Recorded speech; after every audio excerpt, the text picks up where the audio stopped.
Hello and welcome to yet another episode of the Daily Spooky Cast. As October draws near to the end, we celebrate horror as a genre in cinema. And today, I'm happy to bring a very good horror film. Today on, what day is it? The 24th, I want to say. No, 23rd. Today on the 23rd, I watched Parker Finn's very own Smile 2. So for context, if you haven't seen my last Smile video, I am not huge on that movie. There are too many boring bits and just total waste of an already bad premise that it is just not a very good movie. I gave it a 4 out of 10. Not the movie I'm the biggest fan of, right? So I went into Smile 2 pretty much expecting that exact same thing. And let me tell you guys, was I blown away. So just for some reference, I watched Trap recently. Trap is a brilliant film. Brilliant movie. And one of my favorite things about Trap was its setting. The idea of a killer stuck at a concert is awesome. And even when the movie leaves that whole setting, it is still incredibly solid. And I'm happy to say that Smile 2 doing almost the exact same thing with the concert is equally as great.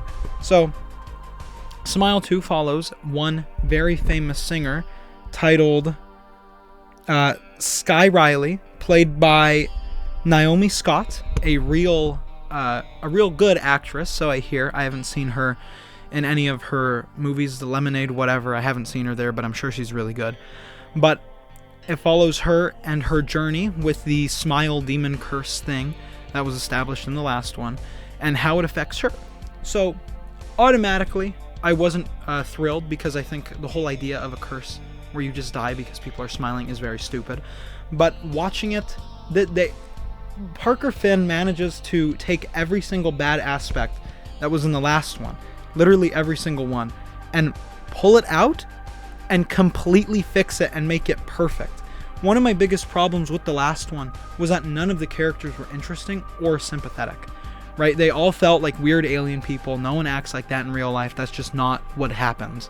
And this movie fixes all of that completely.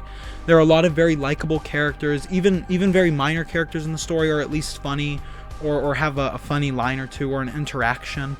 For example, Sky's mom is actually rather important character to the story, and she is very, if not likable, you at least care about her, because she's a completely different end to Sky as a character, and Sky herself is incredibly interesting.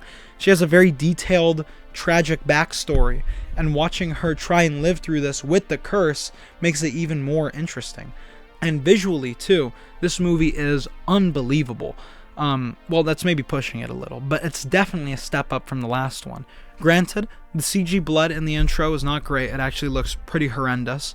But once the movie gets going, like I'd say maybe 25 to 30 minutes in, this movie becomes something really, really good. So just for example, one of my favorite sequences in this movie is the time when all of the people show up in her closet, right? This is like 2 or 3 or 4 days in, something like that.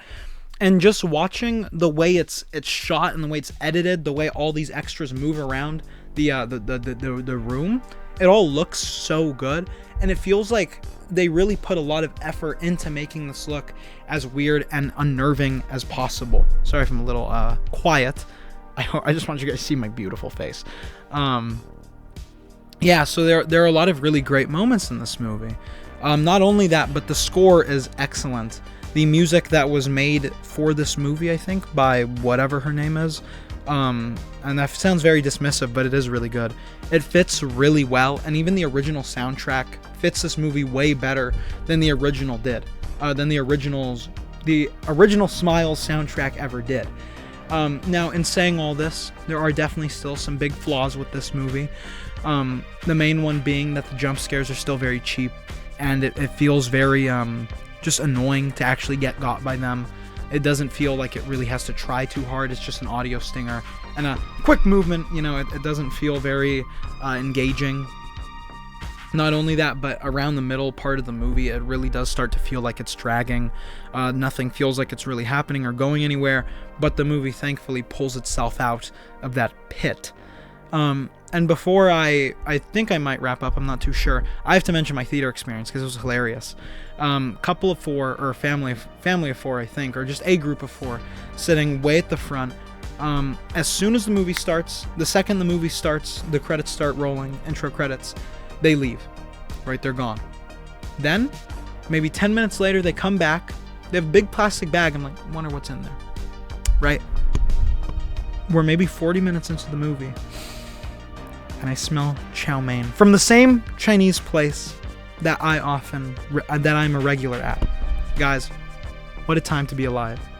If they started serving chow mein at the theater with all the pizzas and hot dogs and wings and burgers, let's just say I would be having 2 boxes of chow mein every time I go to the theaters. I don't think I have much more to say about the movie, though. Sorry, I got a little distracted there. Yeah, it's just it's in every way a step up from the last movie. The cinematography's better, the story's better, the characters are better, the music is better, the special effects are better. They really push the need for an R rating in this one, which they definitely didn't do in the original. It is scarier, even if it's still cheap scary. The jump scares definitely got me more than they did in the original. And overall, it's just a more expanded, better look at this smile demon thing. And I just really liked it. This is a 7 out of 10. Very good movie. But with all that out of the way, I hope you have a wonderful day. And I will see you. Not going to do the smile this time, guys. Jack Nicholson's son is really good in this movie, too. I will see you defeating the smile demon.